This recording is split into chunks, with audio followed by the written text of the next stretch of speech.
Welcome to Cinema Chop Shop. Watch, chop, retrofit. So I managed to hurt my back one way or another in the past few days. I think probably it was in a very limited amount of time that I spent playing basketball. Playing basketball is generous. It was more like a game of horse, like just shooting around for maximum like 35 minutes. And so I wore my back brace today for the podcast, since I usually do all the heavy lifting anyway. I just joking, but I am in pain. So if you hear, listeners, if you hear wincing, it's not in reaction to anything anybody has said. It's me actually being in pain. But this isn't a geriatric problems podcast. It's Cinema Chop Shop. It's a movie podcast, and we are going to talk about movies like we always do. Thanks for joining us. Thanks to all of our new listeners, by the way. We've got a few that have signed on. So cool. Thanks. Welcome, and hope you stick around for a while. I'm your host, Shawn, and I'm joined by our special guest, Allie, my lovely wife. And Todd's back. Howdy. And Travisito's here. I'm here in traction. And ironically, Joey Poole is not here for our episode about swimming pool movies. Yeah. So he is doing a family vacation down in Orlando. He'll probably get in a pool at some point, I was though. gonna say, he's Yeah. From the probably photos, pooling it down looks there. like they're having a great time. All right, yeah, swimming pool movies. What did I say? We're not doing Fast Times at Ridgemont High. Okay. With its very famous pool scene. Swimming pools. They play a nice summertime kind of vibe with a lot of films.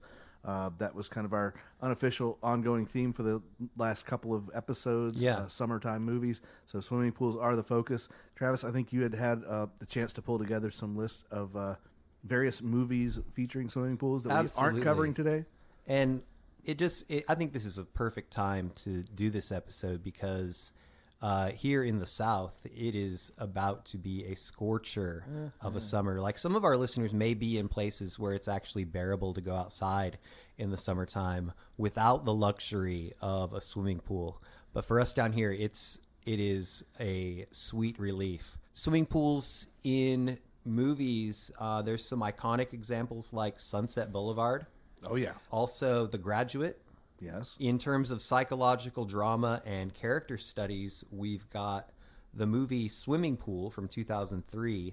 A writer's retreat turns into a mysterious, possibly imagined crime centered on a pool. American Beauty in 1999. The pool reflects desire, fantasy, and the emptiness of suburban life, which I think is coming up a lot. The advent of the suburbs allowed people to have their own swimming pool. Boogie Nights, the pool scene in Boogie Nights, the pool party, 1997, iconic. The Talented Mr. Ripley, key moments of tension and identity unfold near pools and water. In terms of thrillers, horror, and mystery, we've got The Deep End from 1970, or maybe it's just Deep End, set in a public bathhouse. The pool is central to its disturbing climax.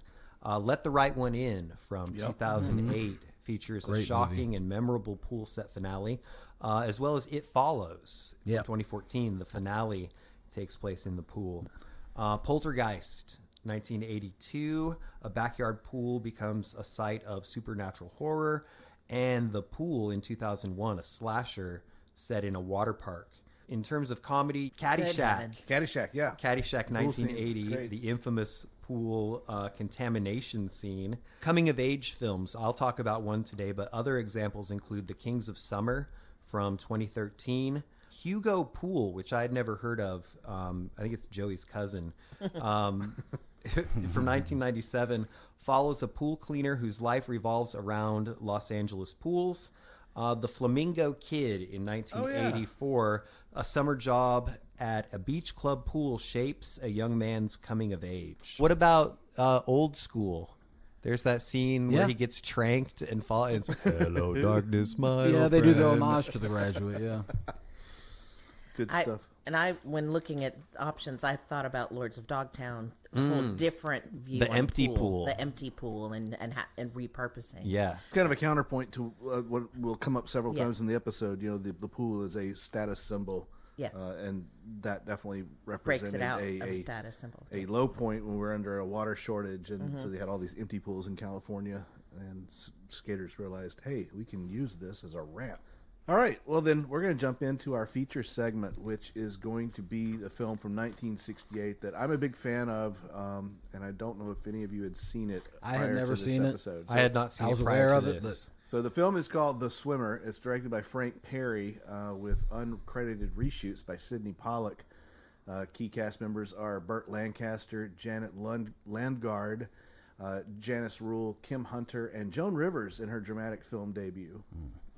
So Frank Perry also directed Diary of a Mad Housewife and Mommy Dearest.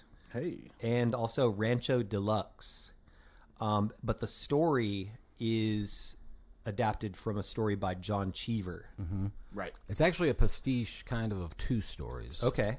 On a sunny late summer afternoon in affluent Connecticut suburb, a fit and charming middle-aged man named Ned Merrill, Neddy, decides on a whim to swim home through the backyard pools of his wealthy neighbors, mapping out a watery path he names the Lucinda River after his wife.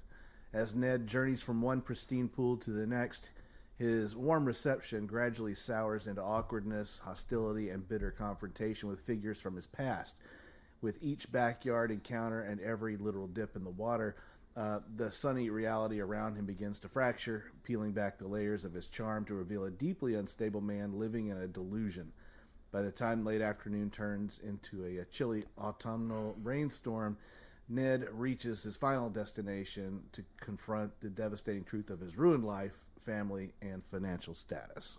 There's that, speaking of empty pools, Allie, there's that scene where he's teaching the little boy to swim and not be afraid of the pool in an empty pool, which is, I think, pretty metaphorical for his situation. He says it counts as long as we do every single stroke. Right. And but then he walks away but has to double back because he hears the boy jumping on the diving board, and he wants to make sure that he hasn't taken the illusion too far, and doesn't want the kid to fully jump in the deep end. Speaking of his situation, it's left kind of murky. Yeah. But maybe you can get into that a little bit. I've seen this movie 3 times now, and with every viewing, I start to piece together in my mind what the sequence of events are that leads to Ned's current situation. And the clues are there. It's in the dialogue, and I'm wondering if the book probably goes into a little bit deeper explanation, or at least cluing you in on what happened to him. But I think that the idea is that you've got a guy who has some sort of dissociative psychotic break of some kind, because everything's rosy, everything's cheery, and he's in this very nice neighborhood with these beautiful pools and very superficial neighbors who are friendly, chummy, and all the conversations are all the same. Neddy, I haven't seen you in so long. It's so good to see you. And it's all I'm glad you said that, because we definitely get the impression that he has been away. We don't know where exactly, but he has been away for some length of time. In my mind, I think that he's been institutionalized or something. Or maybe he's just been on the lam, because I was going to say the same thing. Maybe he's on the run. And not to give away too terribly much to the listener who may want to watch this, but things do kind of fall apart the closer he gets to home. The reception he gets becomes more and more hostile from his neighbors, as well as the people he encounters at the public pool. Where he has to panhandle for 50 cents admission. They make fun of him. Did you want to see what our water was like? Because he's obviously in the past been aloof, flaunting his status, and also he's confronted by some of the local merchants who are to pay his bills, his outstanding bills, which he didn't seem to remember having or be aware of. And it's also alluded that his wife has very fancy tastes. Yep. And that the money was hers in the first place, right? Okay. So there's one, one of the conversations says that flat out, that she's got all these highfalutin tastes, but she's the one who comes from money. So is it that he lost his status and she left and took all the money, or did her leaving make him lose his status? Oh yes, right. So it's really it's never cleared up, like what the inciting incident was that or he may have burned through the fortune. Yeah. The idea, the premise, the surface premise anyway, of swimming your way home via these connected pools, I think is pretty symbolic of the old saying, you can never go home again, which people can find various degrees of truth in as they will. I think that he definitely wants to get back to a place, either physically or in time or situationally, and he sees these pools as a conduit to get there. Yeah, and these pools, of course, are strictly status symbols, and you have these very different neighbors that he encounters along the way. Some of the pools were opulent as all get out. The big party where Joan Rivers was at, that pool and that canopy thing over it was insane. So cool. The nudist couple that he encounters, who thought that he was going to ask for money. Yeah, because he had before. And I want to bring up there are a couple of odd subplots in this movie. One, of course, being the hot dog cart. I was going to talk about the 18-year-old former babysitter. Oh, yeah, that was a little creepy. Kind of playing on the Lolita thing that was very popular at the time. See, and I don't think it was Lolita, but... What do you think? So every time they ask about his family, he's like, oh, the girls are playing tennis. Lucinda, right, is fine. Like, it's always, everything is painted. They're fine, but it's all superficial and very quick and glossed over. And I think that one of the things with the babysitter is I do think that he was enjoying that attention. And as he started to see her, because initially it's like, come babysit the girls. So I think that it was him associating with this good time in his life where everything was going well, and then it evolved when she started to admit how she saw him. Yeah, well, right. So then it became about really, that attention he was getting. He never really comes on to her in like a sexual way. The thing that eventually makes her uncomfortable is him just being a little bit too intimate in general, by saying he would protect her of the things that she was afraid of. Part of the other reason why doesn't feel as Lolita is he makes this offer, come with me, and kind of has the same interaction with multiple women who are all at very different stages and ages, right? So it's just, I feel more of it's trying to recapture that relationship. To that point, though, of recapture and nostalgia, I think it might be more precise to say that I don't think that this nostalgic vision that he has ever really existed, because as the pieces of history start to unfold, it gets shattered. His memory of things, he tries to have fond memories with people who say, no, it wasn't really like that, like when he encounters a former lover. Oh, yeah. Yeah, great scene. Yeah, and so I think that maybe his vision of the past was actually illusory all along. And so what he's trying to get back to is something that actually rose-colored glasses. Correct. Yeah. And I'm sorry, the reason I kind of pivoted off I brought up the Lolita thing. The other thing I was talking about at the time was the nudist couple have a young African-American man who works on the property, and he's pulls up beside Ned and asks him if he wants a lift to the house. And Ned assumes that he is the previous employee of the house, which kind of was met with a little bit of tension by the current employee. And I think the implication was that we all look the same to you. Yeah. And he even says a thing or two as Ned's getting out of the car that kind of indicates that he does not appreciate how people treat him in this very white, affluent world. And I don't think we ever get his name because he calls him Sam. He calls him the wrong name. He calls him the wrong name, but I don't recall him ever giving him his name. So he's not giving him that privilege of knowing. Is it even confirmed he was actually a servant? I seem to remember. Driver. He was a driver. Because they asked about him. They said, they asked about him. This is not in my fun facts, but I read that role was originally cast with Billy D. Williams, and that there's some like test footage of Billy D. Williams in the car. And what I think is really interesting about that is plot-wise, it is 100% unnecessary. It tells me that this whitewashed suburban era, and it tells me that the director wanted to have the social commentary in there. Yeah. To say there's a whole nother world that is outside of this. Yeah, I agree with you there. Oh, one thing about this, about Ned, and as the layers begin to get peeled back about his situation and how it's not as rosy as leads you to believe.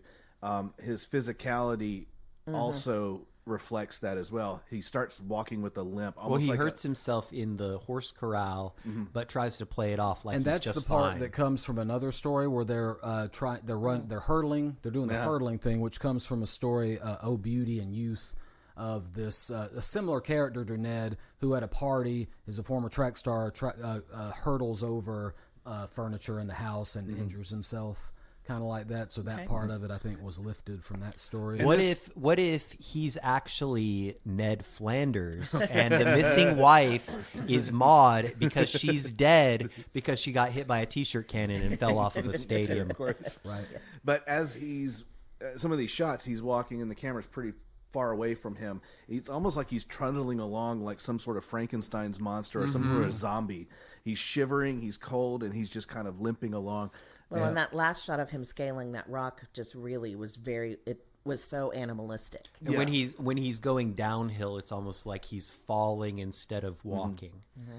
Yeah, there's some really neat things in this movie that tell the story without telling you what's happening. There are some things about the film that I don't particularly like, though. The music being one of them. I found Very the music heavy-handed. very distracting. And then there were some really gratuitous, gauzy nature shots that were kind of transitions between the properties. What was And up I with didn't- his visions of the riderless horse? Oh, yeah. He kept like That happens amongst those briefly, scenes, yeah. and they never really explained that. Was it supposed to represent him that he was free of his bridle now? Maybe, but also if you're used to being bridled, how much is that really freedom if you don't know where to go with that? Yeah. I didn't mind the haziness as much just because I have had that visceral experience of just that, getting chlorine water in your eyes and what, how everything looks out from that. And that definitely I don't know that it was applied well, but I felt like I understood the impulse. It was definitely a cinematography trick of the time. Yeah. And that was the thing that strikes me, is that there are some camera moves in this movie that feel of the time. And for a film that was so dark and moody, it kind of feels out of place in my mind. In terms it's almost like saying, "Hey, guess what? We're experimental." Well, that or they were just trying to fit in with everybody, which this movie does not fit in with everybody. It is a strange movie. It's also 1968, so you want to appeal to the acid freaks too. Burt Lancaster refers to this movie as Death of a Salesman in Swim Trunks. Absolutely, and perfect. I think that he definitely hits the nail on the head with that one. That is an apt description. Yeah. I think the last scene is notable too. It's a great scene, but it also, we'll see this theme repeated in films like this, including in one other one at least that we'll talk about today, which is the decaying aristocracy that he stumbles into, where his daughters who've been playing tennis, we see the tennis court, and we know they haven't played tennis in any recent time. Is there any more potent visual symbol of the death of the American dream than a tennis court that is overgrown with weeds? Yeah. Well, it kind of echoes Sunset Boulevard with the pool in disrepair. Yep. Or if you go all the way back to Faulkner. Yeah, Faulkner. Definitely with Faulkner. The decaying Absolutely. plantation houses, the former aristocracy has of this the real South. Grey Gardens kind of feel to it. Grey Gardens. I felt like I wanted to see his pool. Like he constantly references girls playing tennis, so I understand seeing that tennis court. It would be an interesting touch but if he gets to his house and the house is abandoned except the pool is like pristine. I don't think they mention in the movie that he has a pool. I don't know that he does. And I think that speaks to the aspirational dog-eat-dog ladder climbing corporate mentality that in this dreamed up explanation of what happened to Ned, I think he overextended himself. He put his neck out on the line and lost it all. It bit him. Yep. And that's when things fell apart. Well, not having a pool makes it even more strange to just kind of wander out of the woods wearing a Speedo. Exactly. Where did he come from? Why is he in a Speedo? Yeah. Like when it starts, what? And the decayed house makes me think too, if his wife had all the money, that was probably a family home, so that's why I think it's probably likely that he burned through all her money. lost it all because she wouldn't, if she still had money, she probably wouldn't abandon her own family home. So, I don't know, that's my guess. So that's The Swimmer. It's a cool movie. I've always liked it. I'm glad we were able to shoehorn this into the episode. The other More thing like that The you- Bummer. Yeah. The other thing that you pointed out is that it has a very similar pattern and trajectory to Falling Down. Yes. It tracks just like the movie Falling Down, where things start out with a character you perceive one way, and then by the end of the film, you perceive them in a completely different way. Right. And in a much more vulnerable, negative, kind of dark viewpoint. And it's also informed with how they're interacting with everyone around them. Yeah. Yeah. Fun facts. Fun facts.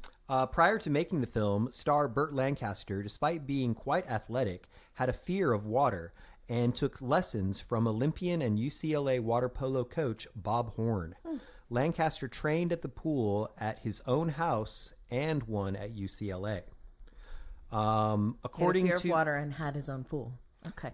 you already mentioned that he referred to it as death of a salesman in swimming trunks. According to an article in the July 1966 edition of the New York Times, Burt Lancaster's wardrobe for the film only consisted of 17 identical pairs of blue nylon swimming trunks. And also there are a total of 10 pools used for the film, 9 residential and 1 public. Beautiful. Check out this movie if you've not seen it. It is an unusual piece of film. Not exactly an enjoyable watch, but worth watching. Yeah. I mean, it's a thinker. It is a think Yeah, piece. it makes you. It's intriguing, and it makes you question. It a lot lives of rent things. free in my head, and every time I see it, I find something new about it. So check it out. All right, we're going to take a break. We'll come back and we'll do our individual picks, but not before we say, Let's all go to the lobby. Let's all go to the lobby. Let's all go to the lobby and get ourselves some lifesavers and Swedish fish. very good. Yum, yum. It's time for a tasty and refreshing snack. We promise to satisfy your hunger, your thirst, your sweet tooth. So visit our refreshment center now. Let's go. And we're back. Peed in the yard. A few of Allie us. did not. Allie Nope. did not. She does not because she's a lady. Damn right. I'm a goddamn delicate flower. All right, individual picks. Allie, you kick it off since you're our special guest. Oh, okay. Hello. So I chose a film called Sink or Swim. When I chose this film, it did say that the director was Gilles Lelouch. I did not realize the film was French. The French title is Le Grand Bain. And Swim out of the shadows. it is a film about a group of middle-aged men who escape kind of the mundaneness of their lives by coming together and forming a synchronized swimming team at the local community pool. As I said, it's directed by Gilles Lelouch. It was a 2018 French comedy drama. It was in the non-competition showing of at the 2018 Cannes Film Festival. Nice. And it's very sweet, right? So there's the protagonist is a man who's apparently been unemployed for the last 2 years because he's been experiencing a very, very prolonged depression that he's on medication for. His wife is clearly trying to be supportive, but she's helping to keep him on his medicine because she wants him to come out of this, right? But she has a sister and a brother-in-law that clearly just think that this guy's a lazy piece of crap, and so there's a lot of tension there. And he, I believe, took one of his daughters to the swimming pool for her swim lessons and saw a little paper sign that said synchronized swimming, take a number, and he tore the number off and he called and he shows up. The coach, there's also an article on the bulletin board about a female synchronized swimming team, a pair, and one of those women is the coach of this team. And all of the men, as we see throughout the movie, we see little glimpses into their lives, and each one of them is having a really rough time. They're all basically, to a certain degree, on the verge of a midlife crisis. Yes, on the verge of or in the middle of. Right. And they find camaraderie and support through this team. And at first they're just kind of doing it. There's no end goal in sight. And there's one guy who's very much wants the discipline, and they're not very disciplined. And what happens is they discover that there actually is a competition for this. So then they get fired up and decide that they're going to enter this competition. Now there's a carrot to chase. So, yes. And the coach and her partner clearly had a falling out at some point. We learn that I guess one of them got injured and the other one didn't really support them. The one that got injured is actually at the same community pool coaching the polo team, the water polo team. So there's a rivalry between the synchronized swimmers and the polo team. And when she's in a wheelchair. She is in a wheelchair, as we see from her, whatever injury she sustained that truncated their career. Well, their coach, she kind of regresses. She ends up falling off the wagon, and the other former synchronized swimmer takes over as coach, and she is a militant taskmaster, and just starts putting them through the paces, and they start to question if it's even worth it. And eventually the two synchronized swimming female partners come back together and end up coaching the team together. They go on to the competition. So now they've got the best of both worlds. They've got the best of both worlds. So it's just a feel good. It's just a flat out feel good movie, right? Absolutely. At the end of the day, everything ties up in a lovely little bow. The two partners have come back together. The men go on, and spoiler alert, they win gold. Right? They come back.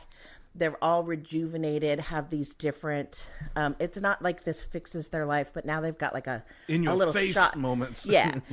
But then at the same time, it shows them at the bar looking through the paper, trying to see where they have been written about. Right. Because they've just brought home gold for France. So when I saw the description and then it totally bared out in watching it, like it really is a feel good movie. I love I love the fact, one of the things that, being the female voice coming into the man's podcast, I love the fact that we get these moments of vulnerability from these men because our society doesn't give us that very much, right? They're still masculine, they're still men, but they're sharing these honest perspectives about their life and how things are being affected. One of the funny parts of the film I found, they have to have an anchor who can hold their breath for a long time, and none of the guys can hold their breath long enough.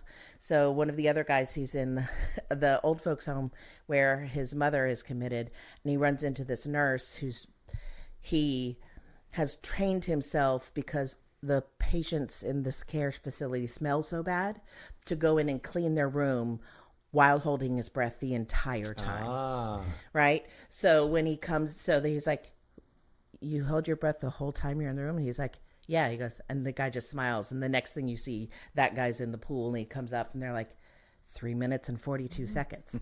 Right? So these guys have no reason to know each other. So I don't know. I just felt really, it was a good feel-good movie.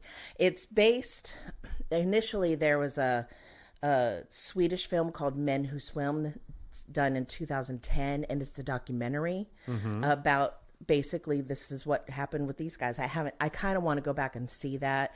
Also in 2018 there was a British film called Swimming with Men that was also based on that documentary. So we've got a British version and the French version. I watched the French.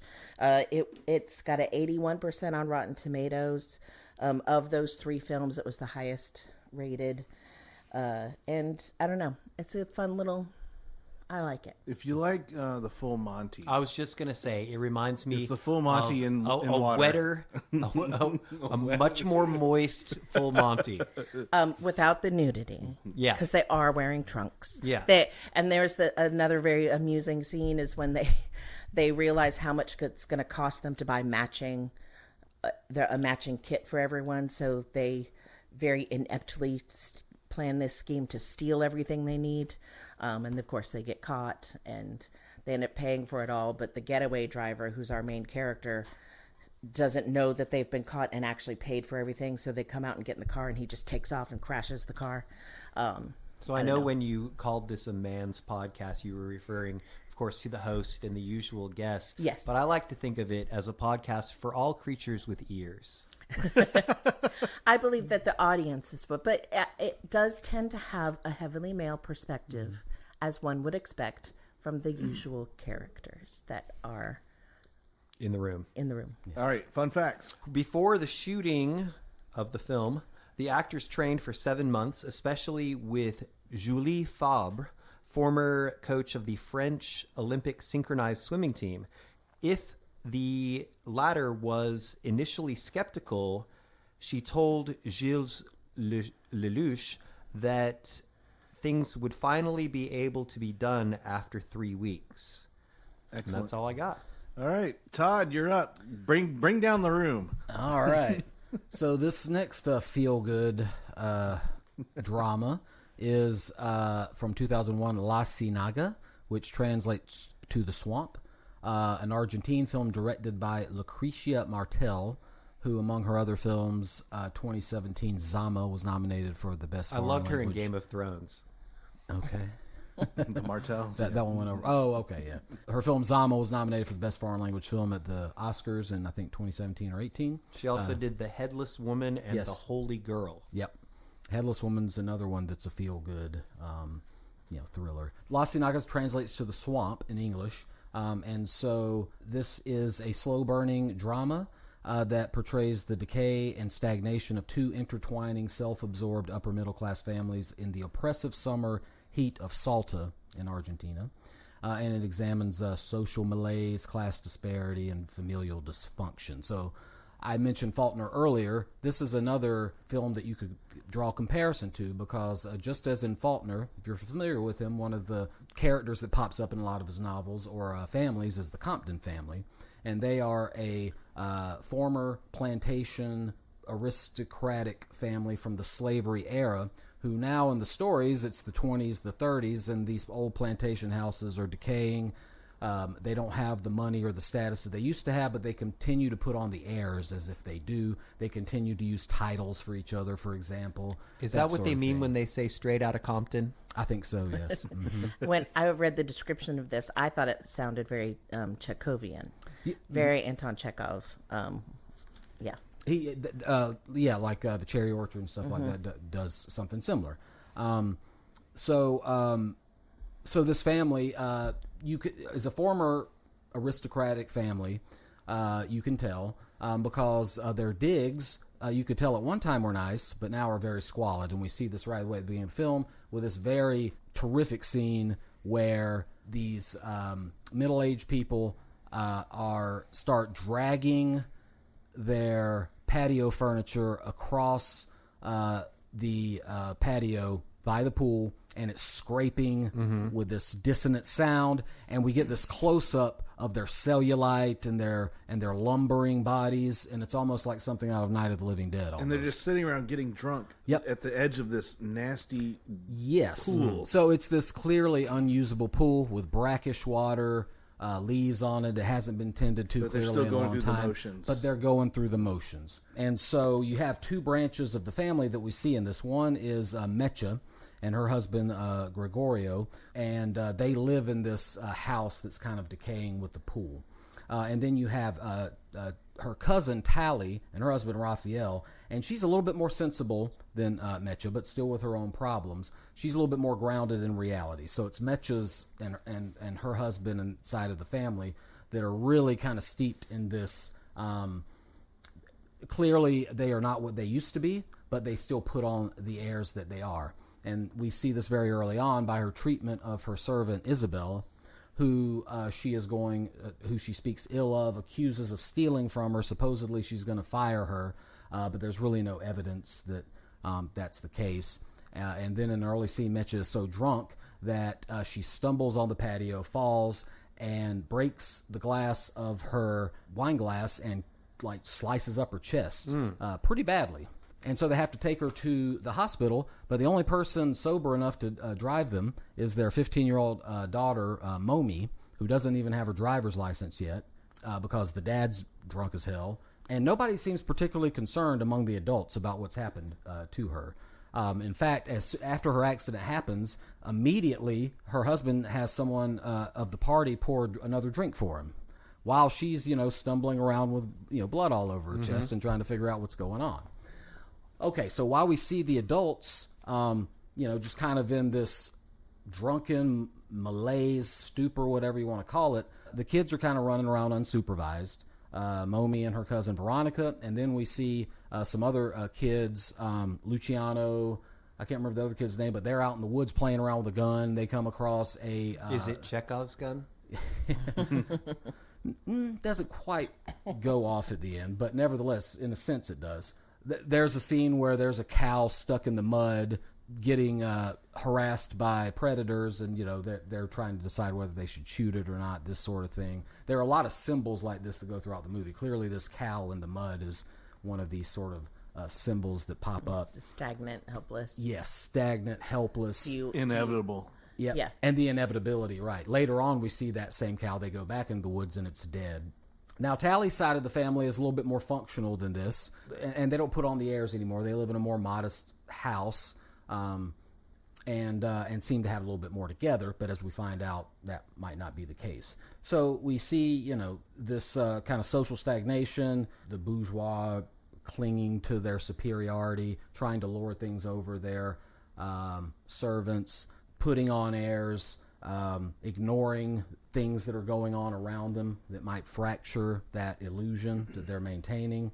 There's this sense of impending doom all throughout the film because these neglected children are just kind of doing things that, probably, you'd want some supervision. Wandering around the woods, playing with guns, going to nightclubs, things like this. The older son of Mecha is like in this... he's like a sugar daddy. He's not a sugar daddy. He's a gigolo. He's in a relationship with this older woman, probably in her 50s, and you can immediately think, oh, this is the mother that the attention from the mother that he didn't get from his actual mother. Who's because he's otherwise kind of a nice kid, and so you can kind of see that he's looking for that kind of mothering. In addition to that opening scene with the pool with the adults around it, there's another scene that's interesting with the kids playing around it, and they have inner tubes, but they're not in the water with the inner tubes. They're sitting in the inner tubes around the pool, and then Momi has a playful moment with her cousin, the older cousin, and he chases her, and then she jumps into the pool, and when she lands in the pool, immediately everyone goes silent and looks in as if they're waiting for her bones to bubble up to the surface. And they never, and the scene cuts before we see her resurface, which was kind of a cool, another one of those little metaphorical moments. Towards the end of the film, basically, there's this sense of impending doom coming all along, right? And then I guess I won't give it away in case there are people that want to watch this, and I highly recommend that you do, although in the proper mood. But there is a tragedy that happens. Plug in the hotline right there. Yeah, there is a tragedy that happens with one of the children that at the end of the movie no one has found out about yet, or no one has noticed yet. The movie ends without this tragedy having been discovered. So, what some of the criticisms that I read online of the movie were that it didn't really have a concrete narrative. It does. No, it doesn't. Plot line. That's why it sounds like Chekhov. Mm-hmm. So, and it's a lot of kind of interconnected, but not necessarily linear vignettes. Yep, it is. It is. A lot of vignettes, and I think that's certainly by design. And it adds a lot of suspense and tension because you feel like you're waiting for something. Absolutely. That doesn't necessarily resolve. Exactly. That. Yeah. As I alluded to.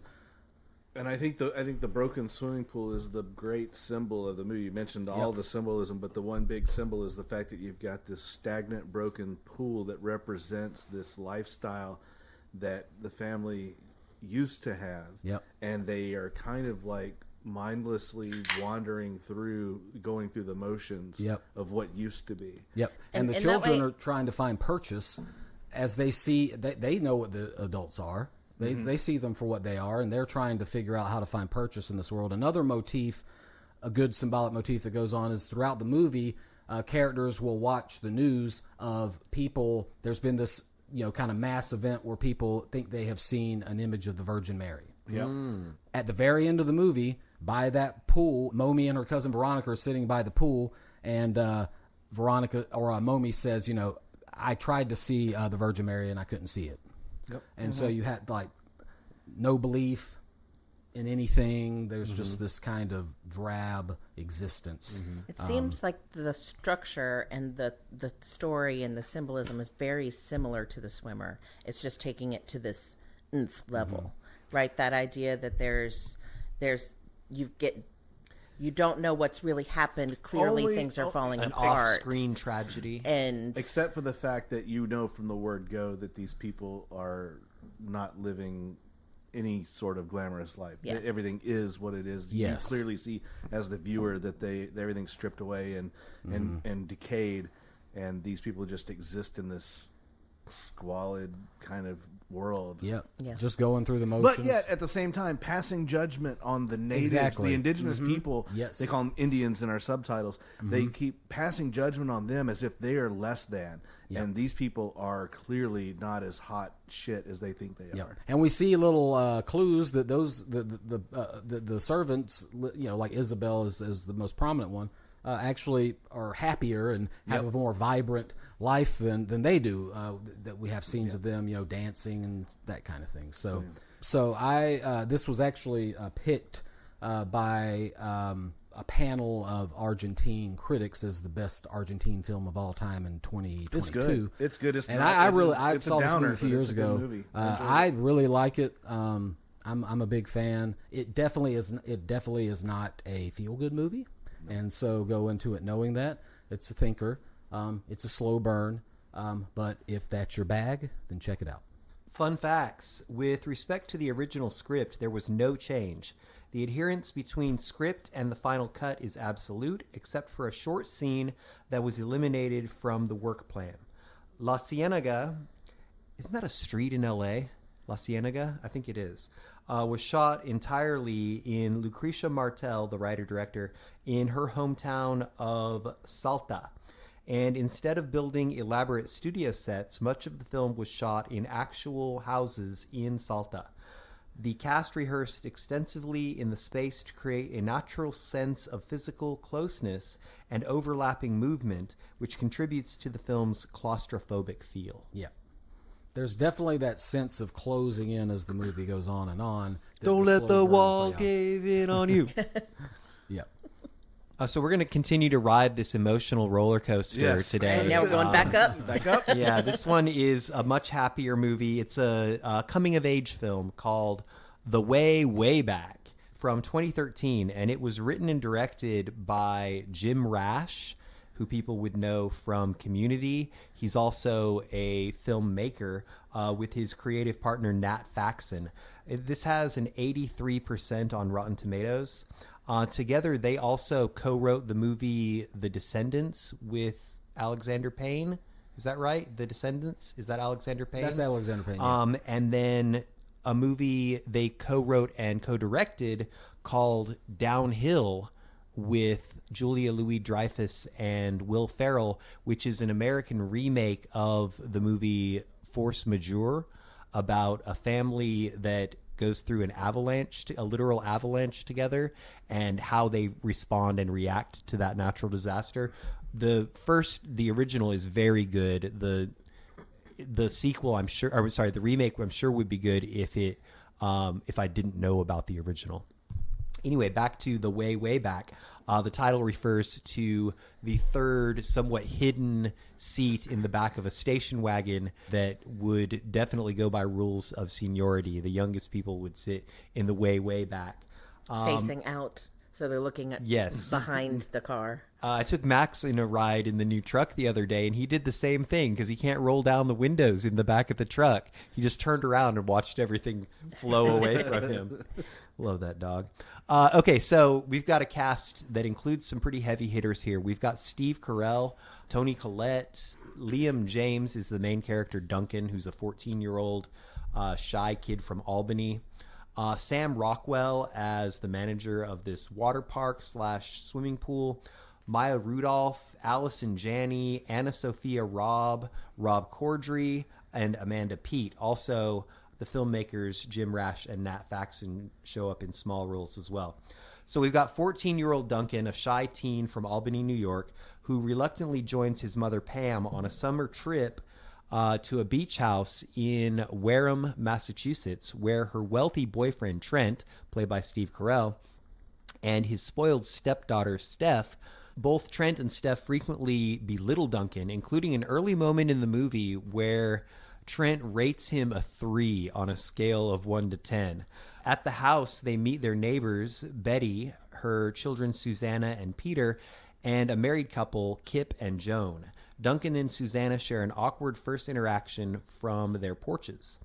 While exploring town, Duncan meets Owen, played by Sam Rockwell, a charismatic employee at the Water Whiz, which is going to be the main set piece of the movie. It's a water park based on a real place we'll get to in fun facts. Owen takes Duncan under his wing and introduces him to co-workers Caitlin, Lewis, and Roddy. Owen gives Duncan small jobs that gradually build his confidence, and Duncan begins to feel a sense of belonging. Meanwhile, Pam neglects him, spending her time drinking and socializing. During a 4th of July outing, Duncan bonds with Susanna over their absent fathers, and later witnesses Trent kissing Joan, but says nothing. His mom's boyfriend kissing somebody else. Tensions rise when Duncan confronts Pam about Trent's behavior in front of others. After Trent cruelly claims Duncan's father doesn't want him, Duncan runs away. Susanna follows and comforts him, but rejects his attempts to kiss her. Duncan then sneaks off to Water Whiz for a party where he stays overnight and opens up to Owen about his home life. Owen encourages him to ignore Trent's insults and be himself. When Pam announces that they are leaving, Duncan says goodbye to Susanna, who kisses him. During the drive, Duncan runs away at a gas station and returns to the Water Whiz, followed by the others. Before leaving the pool, he joins Owen on a water slide and becomes the first person to pass another rider on the slide. After a heartfelt goodbye, Owen praises Duncan to Pam and pointedly refers to himself as the friend of the 3. And as they drive away, Pam finally stands up to Trent and joins Duncan in the back of the station wagon, where they all share a quiet, hopeful moment. Really a heartfelt movie, full of all the nostalgia for that late 70s going into the early 90s era of the family station wagon. And it's a nice juxtaposition of the family station wagon amongst these broken homes. Yeah. Which it definitely is relatable. It's like the ultimate symbol of family of that time. It's that station wagon. Right. Shawn, you like this movie. You mentioned that it was a good pick. Yeah, there's some good interactions between the main character and Sam Rockwell as kind of his mentor. It's hard not to like Sam Rockwell. He really dances around that pool. I got some fun facts. In order to save money, the filmmakers decided to not get trailers for the actors, and instead they rented a house for the duration of filming where the actors could go between takes. The house turned into a popular hangout spot for the cast and crew, and they would often go to the house even during weekends or days off. Sam Rockwell would often improvise and joke around on the loudspeaker during scenes. One time, forgetting that there were children around, he made an inappropriate joke about herpes, which upset the owner of the park. Rockwell had to go and apologize so that they could continue filming. The name of the water park, Duncan, works at is Water Whiz. In the movie Grown Ups in 2010, the water park the families go to is also named Water Whiz. Both films star Maya Rudolph and were filmed in the same park. Okay. A documentary called Wagon Masters in 2012, released the year before this movie, discusses the importance of the Wayback Seat. Promotional items released for Wagoneers included bumper stickers and buttons declaring proudly, "I sat in the way back." One of the things I find interesting about my movie is it's middle-aged men, but I feel like it follows a very similar pattern to coming-of-age films. So I feel like ours are kind of like related in that. Absolutely. The spirit of the them. midlife crisis and the coming of age are parallels in a way. In ways they are. I think that would be an interesting kind of formula to explore. We mentioned that Joey sadly could not be here because this would have been his individual pick, as he has submitted a short story or writing about one of the actresses in this film, Romy Schneider. The movie I'm doing is called La Piscine, also known as The Swimming Pool, from 1969, directed by Jacques Deray, starring Alain Delon, Romy Schneider, Maurice Ronet, and Jane Birkin. Lovers Jean-Paul and Marianne are enjoying a lazy, idyllic summer holiday at a luxurious, secluded villa in Saint-Tropez, spending their days lounging by its massive backyard swimming pool. Their peace is abruptly disrupted by the arrival of Harry, a charismatic and boastful record producer who happens to be Marianne's former lover, along with his quiet 18-year-old daughter, Penelope. As the days pass, the villa becomes a pressure cooker of sexual tension, unspoken rivalries, and insecurity, with Jean-Paul feeling increasingly slighted by Harry's alpha male arrogance and overt flirtations with Marianne. With the night of heavy drinking leaves Jean-Paul and Harry alone by the water, the simmering hostility explodes into sudden, fatal violence that forces the remaining vacationers into a cold, calculated cover-up. This is the second Alain Delon movie that we've watched this year that features Alain Delon being squarely in the crosshairs of a detective inspector. We talked about it with Le Samurai earlier this year, where he was doggedly pursued by a very ambitious detective. My recollection of this movie, having watched it a few years ago, was always that it had this simmering beneath the surface, just waiting for the floodgates to burst. The whole movie is a slow burn of this nature. Allie is writhing over here because she has big feelings about this movie that are in direct conflict with mine. But I will say that the interesting thing for me about the movie is that there is a lot of contradictory dialogue amongst Romy and Elaine. They will say one thing and then 2 sentences later contradict themselves. Like, I love you so much, something, something, something, get away from me, I can't stand you.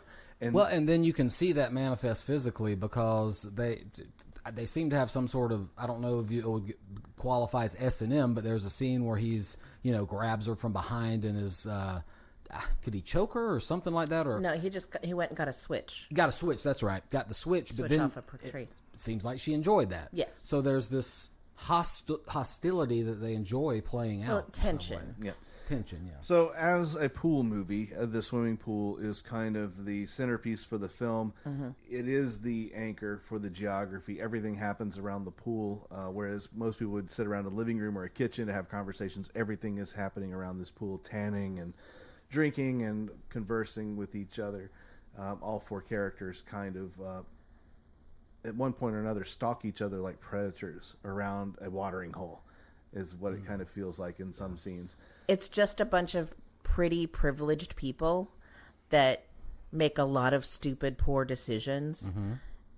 And if they just made better decisions, none of this would have happened.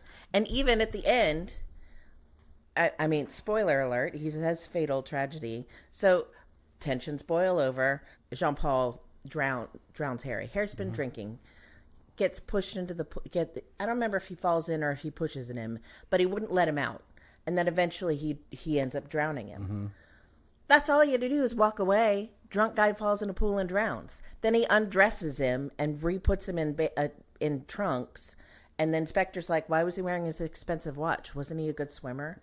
You know, and it's like, you're an idiot. And they're an idiot. But it's everything all the way through. It's just, I get tired of and Jean-Paul is a writer.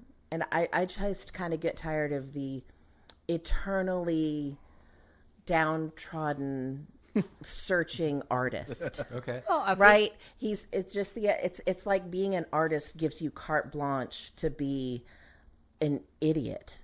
It's just a trope I don't care for. Well, All right. I think DeRay probably. I mean, I think he's critiquing these people. Yeah, absolutely. Similarly to the way that you are, and I think that if you said that to DeRay, were he alive? I don't know if he's alive, but he would probably say, "Yes, that's exactly the kind of people that they are." Yeah, that's why you have this doesn't make it pleasant to watch, opulent swimming pool setting and these very wealthy, elite people living this life of ennui. And it's like, why are you so bored? You've got everything that you need right here, and yet you're not happy, you're not satisfied. And I think that was meant to infuriate you as an audience member, because It was Mission effective. accomplished. yeah, it worked. Yeah, and you've got this beautiful, luxurious swimming pool that essentially becomes a crime scene by the end of the film. So it kind of makes its own transformation by the end of the movie. Well, and they don't even explore. So they're in what's the location again? Saint-Tropez. Yes, but they don't. He at one point, DeLonge's character is asked how they've enjoyed Saint-Tropez. Oh, we haven't really gone there. They just, Yeah. They It's don't self-inflicted. appreciate what They don't they're... appreciate The what only the- thing you that anyone appreciates in this movie, I think, is the car. yeah. Nope, the car itself, everyone's kind of like, ooh, that's such a nice car. It was designed by Gia. Yeah, and so it does. Yeah, these people are completely missing the point, and they're missing out on what they have around them. The other thing about the movie, though, is that at its core, it's kind of like a film noir. Except in that we completely traded the dark alleyways and deep shadows for a juxtaposed, shimmering, beautiful, glossy kind of setting with the swimming pool. So the violence that happens isn't in these back alleys and speakeasies and that kind of thing that you'd associate with a film noir, but instead it's out in broad daylight and this beautiful swimming pool. So it's kind of a neat thing in my mind that you kind of flip-flop some tropes on that one. But yeah, Allie clearly did not like this movie. Nope. But I did. I thought it was great. I think that Romy is a great actress. Elaine Deon is fantastic. I enjoyed the record producer friend. He was just smarmy enough, just shitty enough. And then the completely distant and dissociated 18-year-old, just emotionally disconnected from everything. Perfect for the tortured artist that always wants what he can't have. Yeah. I will say that it really was a beautiful film. I mean, it was beautifully shot. It was well constructed. It was a lovely film. It just did. The other thing I frustrate liked the crap about out of me. the other thing I liked about the movie was the fact that it was assumed that Elaine and the 18-year-old hooked up, but it was never explored. It was never stated, nor ever was it admitted that that's what happened. It was just assumed by Romy and Harry. Well, he even says he's leaving Romy at one point, right? Basically. Yeah. For her. Well, yeah, he was But going to we run never off with get the any evidence. 18-year-old, and we then never get whenever- any evidence so that the 18-year-old knew about this plan, or Right. or is he just fucking with? Well, You she know, wasn't going to leave until he took her away, and I agree with you, Todd. I think there was probably some emotional manipulation going on there. Yeah. Again, because they're fucking bored. They're so wealthy and they're so well off. They can't appreciate what's right in front of them, so instead they resort to this puppeteering theatrics. Yeah, I mean, there was never a scene where she seemed particularly enamored with him. In fact, most of the scenes she seemed to be kind of leery of him. well, except for the one where she was intentionally trying to go after him with telling him all the bad shit that her dad used to say about it. So I'm curious what Joey's input would have been on this. He and I talked about this movie several years ago, but I'm curious what he would have brought to the table.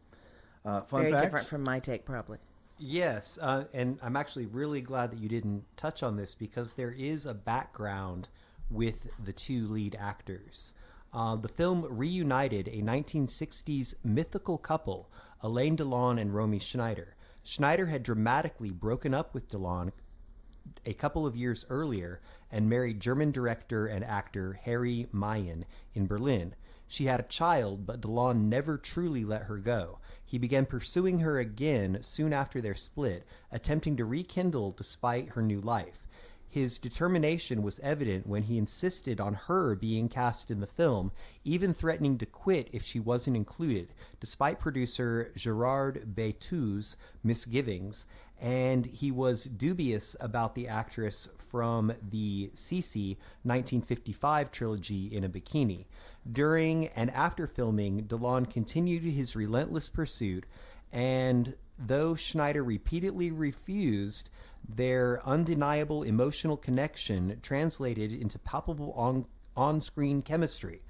His efforts to win her back persisted long after the film, spanning much of her life and adding an emotional depth to their real and cinematic legacy.